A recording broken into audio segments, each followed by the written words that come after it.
The blobby mess that is Hitori, the girl with crippling social anxiety. Just looking at someone in the eyes could feel like 1,000 steps for her. We all know Bocchi, but I'ma still talk about her. She's my second favorite character. Bocchi is a character who's in her own head, mainly because she is incapable of being out there physically. Bocchi is a lonely character, unlike Ryo, and that's the thing. Both girls are introverted, but what most don't understand is that there's nothing wrong with being introverted. There is no struggle or problem with being introverted, which is why Ryo is content with herself, whereas Bocchi is disappointed with herself. Bocchi wants to interact with others, unlike Ryo, but she has something standing in her way: social anxiety. Now, the introversion doesn't help her case, but that's not the root problem. Introverts can still interact with others. It's just they need their alone time to recharge and feel safe. Social anxiety is actively going against Bocchi. In episode 3, we see Bocchi try to start a conversation with two girls talking about backlimbs. She gets a noise in, and the girls acknowledge her, but social anxiety makes her backpedal. She lies saying that she forgot what she wanted to say, but in reality she was scared what they would think. She was scared that they would think she's a creep for listening into their conversation. Hitori makes up these crazy scenarios in her head that would probably not be true, and that's her biggest enemy when it comes to interacting with others' opinions. Unlike Kita, who is affected by others' opinions of her that she becomes whatever others want her to, Bocchi avoids everyone because she's scared of what they will think of her. Ryo hasn't found an enemy, and Kita hasn't fully discovered yet what she needs to help her change and become better. But Bocchi has always been with the enemy. The enemy is herself. She is constantly fighting day to day with herself. It is a never-ending battle that has started since the day she was born. If we look at everything, we see that Bocchi has been against herself since day one. In episode 1, literally she does not talk to anyone. She doesn't even talk to Nijika. It's because Nijika is just an absolute giga chad best girl that Bocchi is even in the band. Bocchi hides in a box because of her social anxiety. In episode 3, Bocchi literally just she cannot function. She almost talked to two people. She could have been friends with those people when they were talking about backwimps. But no. She like it is against her. Episode 2, Lily could not handle a job. But in the end, she did. She did do it. And that's the best part of Bocchi's character, the redemption arc. And though it may be slow, it's there, little by little, subtly. Episode 4, in my opinion, is the start of the Bocchi redemption. She slowly, little by little, gets there. In episode 4, we see her that she's like, dude, Kita is crazy. She plays guitar. She's popular, extroverted. She's cute. Everything I don't have. Okay, but what does she do? She still goes up and talks to Kita, someone who's like a star in her eyes. Okay, she goes to talk to her. She goes. Okay, well, not talk, but she goes up to her classroom.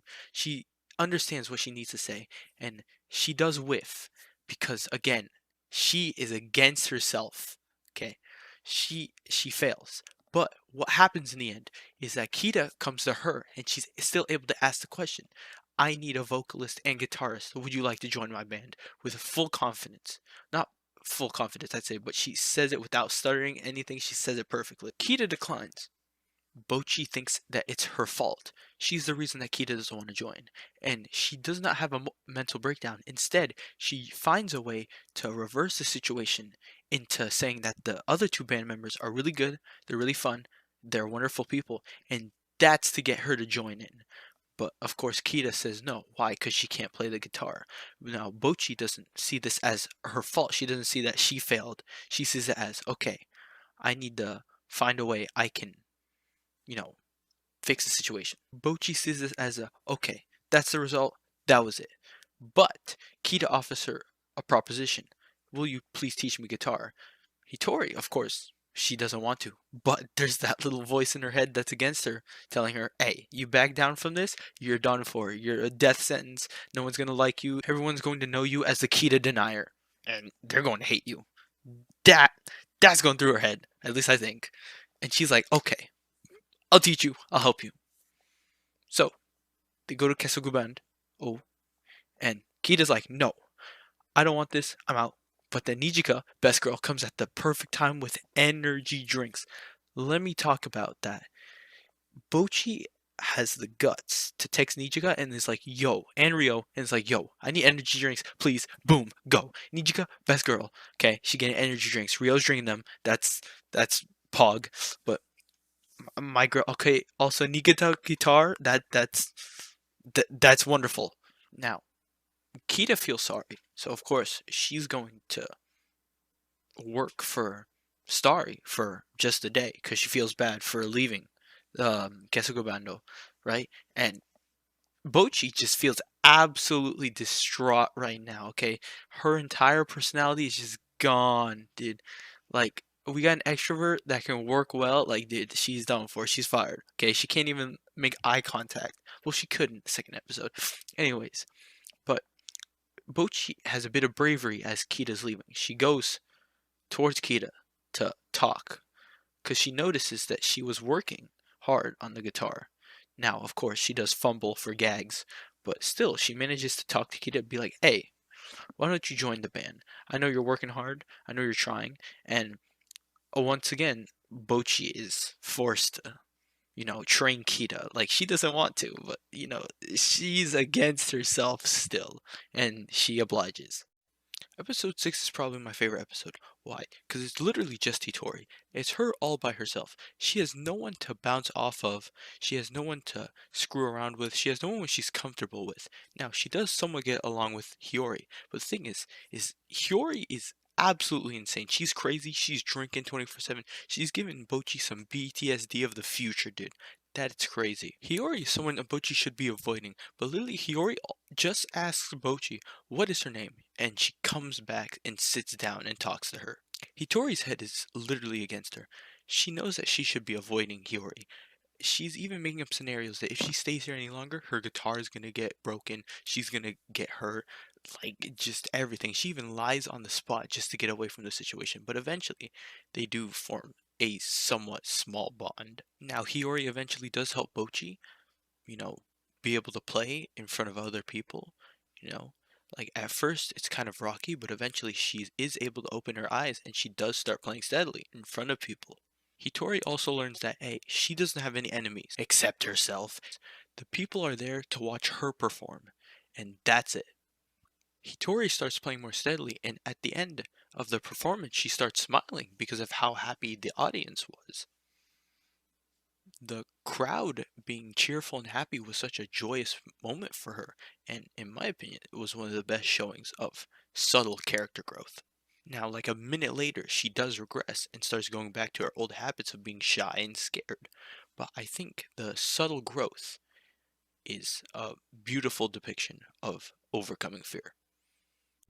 In the later episodes of the series, we do see Hitori make those little tiny jumps of growth. We also see her regress, as any normal human would. We make progress, but also sometimes we regress. As long as we keep going, then there is still steady progress. Again, Hitori's progress is subtle. Sometimes we see it, sometimes we don't. Sometimes we can't tell that it's there, but in little tiny bits of detail, you can notice it's there. Hitori has had massive growth over just the span of 12 episodes. Of course, that's not realistic, but in the time span that is given for a fictional manga, quote unquote fictional manga, it's warranted that in 12 episodes she has to grow at least a little bit. And in the oh my goodness, the manga goes crazy. You guys have to read it. Her growth is just astronomical. It is insane. You guys are gonna love the manga. You guys have to read it. Hitori objectively is the best character in the show. She shows growth, she shows regression, she shows social anxiety in a proper real way that is, relatable. She isn't someone popular, she isn't someone known, she isn't good at anything because that social anxiety is in her way. Now, yes, she is good at playing the guitar, but what is the use of playing the guitar if you can't play it to others? Her whole purpose for playing guitar is to be in a band and be out there for others to see her play. And all she's doing is playing online and playing music that is a cover of others. She isn't playing a song that's written by her. She isn't playing it. She isn't expressing it in a way that speaks to her and speaks to her audience. She's nothing really because she cannot get herself out there. And I think that is a great character. Bocchi is a jumbled up blobby mess of emotions, thoughts, feelings, just everything. And it is so great to have a character like her for us, the audience, to relate to maybe have someone that will inspire us to grow, to come out of our shell, to be someone who, even though we struggle to be them, we can grow little by little. And even the little journey is still a journey nonetheless.